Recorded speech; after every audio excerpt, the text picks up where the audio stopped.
la galaxie indépendantiste de Catalogne. Le référendum sur l'indépendance se tient dimanche. Trois partis que tout oppose et de puissantes associations civiles tiennent entre leurs mains l'avenir de la communauté autonome.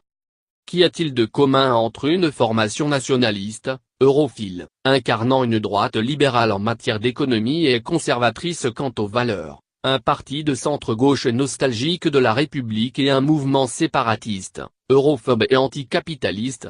La réponse tient en un mot, independencia. C'est ce trio inattendu entre le Parti démocrate européen catalan, PDECA, la gauche républicaine catalane, R, et la candidature d'unité populaire, CUP, fort de 71 des 135 députés régionaux, qui tient les rênes de la Catalogne depuis les élections régionales de septembre 2015, où ces partis avaient remporté 47,7% des voix. Et c'est lui qui entend déclarer l'indépendance de la région autonome espagnole après le référendum illégal convoqué dimanche 1er octobre. Mais c'est un trio fragile, où les cultures politiques des uns et des autres s'entrechoquent souvent, et dont l'unique ciment est la pression des puissantes associations issues de la société civile, l'Assemblée nationale catalane, et Òmnium Cultural.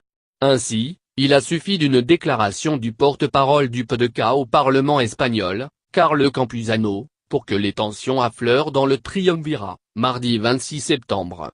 La déclaration unilatérale d'indépendance de la Catalogne est absolument écartée, a-t-il déclaré.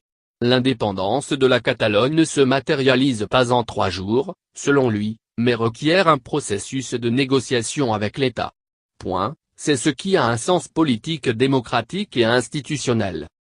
Aussitôt, ces déclarations ont été contredites par la porte-parole de la CUP, Anna Gabriel, pour qui la victoire du oui au référendum de dimanche doit générer une rupture automatique, car un référendum se convoque pour être contraignant, pas pour tourner à la mascarade.